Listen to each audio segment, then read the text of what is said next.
Assalamualaikum warahmatullahi wabarakatuh. Perkenalkan, nama saya Sekar Dwini, mahasiswi Universitas Asa Indonesia dengan nomor NIM 2200302172 dari kelas 3C1 Manajemen Perhotelan. Di sini saya ingin menjelaskan tentang buku kerja ke-10 dan ke-11 dari mata kuliah Kewirausahaan 2.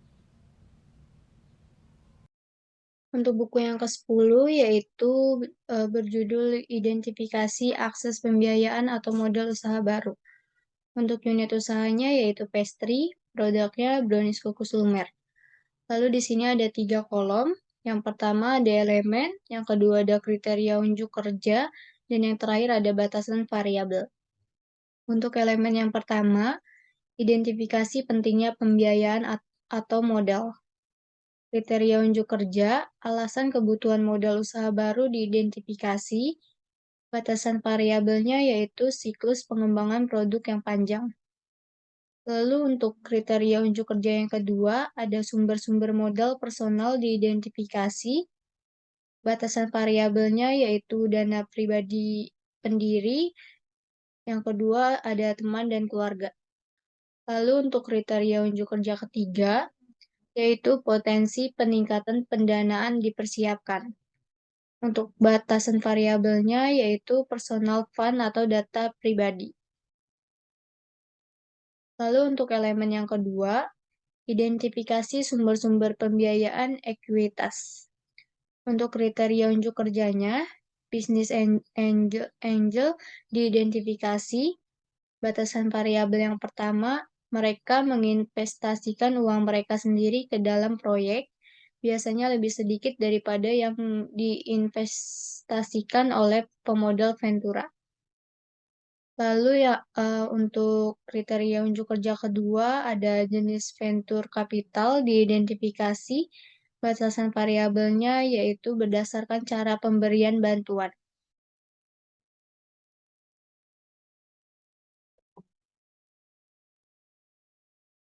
Lalu untuk yang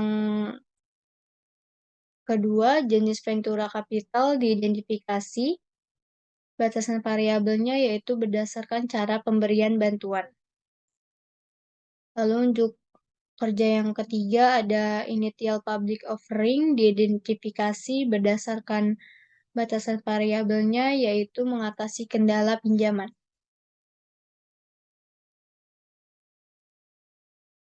Lalu elemen yang ketiga ada identifikasi pembiayaan pinjaman dengan unjuk kerja bank komersial diidentifikasi, batasan variabelnya yaitu bank tertarik pada perusahaan yang memiliki arus kas yang kuat, leverage yang rendah, keuangan yang diaudit, manajemen yang baik, dan neraca yang sehat.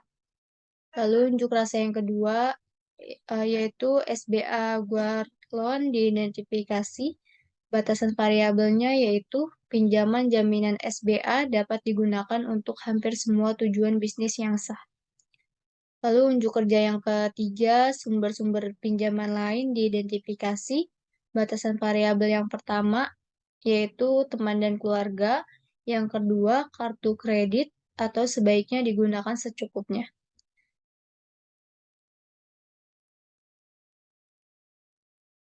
Lalu elemen yang keempat, identifikasi sumber-sumber kreatif, pembiayaan, dan modal. Untuk unjuk kerja yang pertama, leasing atau sewa diidentifikasi. Batasan variabelnya yaitu sewa merupakan perjanjian tertulis di mana pemilik properti mengizinkan seorang individu atau bisnis untuk menggunakan properti tersebut selama jangka waktu tertentu dengan imbalan pembayaran. Lalu untuk unjuk kerja yang kedua ada SBIR atau Small Business Innovation Research atau STTR dan program diidentifikasi untuk batasan variabelnya yaitu memiliki karakteristik SBIR adalah program 3 fase yang berarti bahwa perusahaan yang memenuhi syarat memiliki potensi untuk menerima lebih dari satu hibah untuk mendanai proposal tertentu.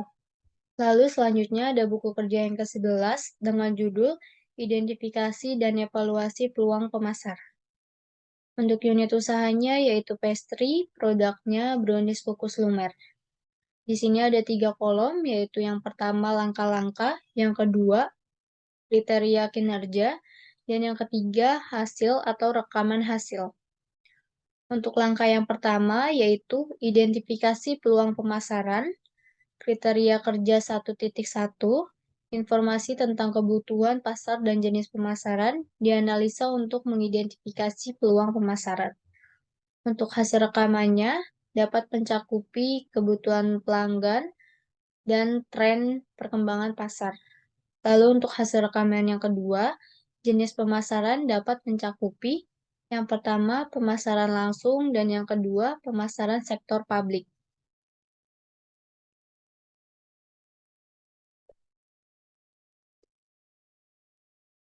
Lalu untuk kriteria kerja yang 1.2, potensi pasar baru dan kontribusi pasar bisnis diteliti untuk masuk, membentuk, atau mempengaruhi pasar dalam hal kemungkinan kontribusi terhadap bisnis.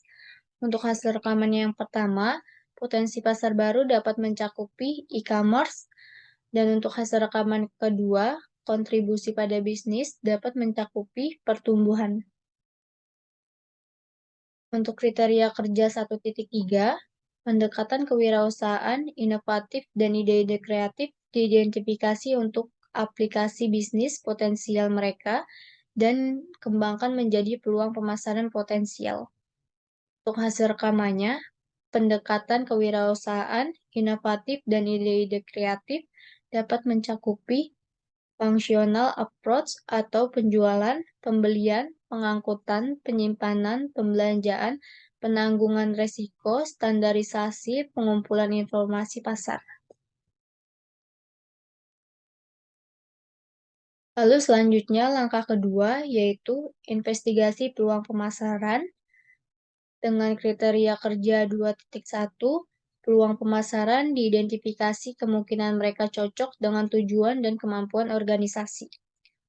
Untuk hasil rekamannya, peluang pemasaran dapat mencakupi pengembangan produk atau dijual kepada pelanggan dengan mengubah FAB dari produk, mengubah model, atau menambahkan ukuran baru. Untuk kriteria kerja 2.2, hasil evaluasi peluang diidentifikasi untuk menentukan dampaknya pada basis bisnis dan pelanggannya saat ini. Untuk hasil rekamannya, hasil evaluasi peluang dapat mencakupi yang pertama, fleksibilitas, memungkinkan adanya modifikasi ciri luar dari produk untuk memenuhi permintaan konsumen atau perubahan teknologi dan persaingan. Lalu yang kedua, daya tahan bahan baku produk. Lalu kriteria kerja 2.3, kelayakan finansial dari setiap peluang pemasaran dinilai berdasarkan faktor eksternal, biaya, manfaat, risiko, dan peluang. Untuk hasil rekamannya, kelayakan finansial dapat mencakupi peluang 2.4, kemungkinan strategi pesaing potensial diidentifikasi. Lalu langkah ketiga, evaluasi perubahan yang diperlukan untuk operasi bisnis saat ini. Kriteria 3.1, perubahan yang diperlukan untuk operasi saat ini untuk mengambil keuntungan dari peluang pemasaran yang layak. Untuk hasil rekamannya dapat mencakupi yang pertama, manajemen proses kreatif end-to-end, dan yang kedua, data pemasaran dan analisis, kepatuhan dan resiko merek. Lalu untuk kriteria kerja 3.2, perubahan organisasi untuk layanan basis pelanggan yang meningkat atau berbeda termasuk penyediaan untuk kualitas layanan berkelanjutan kepada pelanggan yang sudah ada. Untuk hasil rekamannya dapat mencakupi struktur organisasi berorientasi pasar atau wilayah. Lalu untuk kriteria kerja 3.3, perkiraan kebutuhan sumber daya untuk operasi yang diubah. Hasil rekamannya yang pertama, staf tambahan, yang kedua, biaya produksi, dan yang ketiga, pelatihan staf. Lalu selanjutnya hasil kerja 3.4, Komunikasi kelayakan membuat perubahan pada operasi saat ini kepada pemangku kepentingan utama. Hasil rekamannya yaitu yang pertama, staf sumber daya manusia, yang kedua, tenaga pemasaran, dan yang ketiga, pemilik.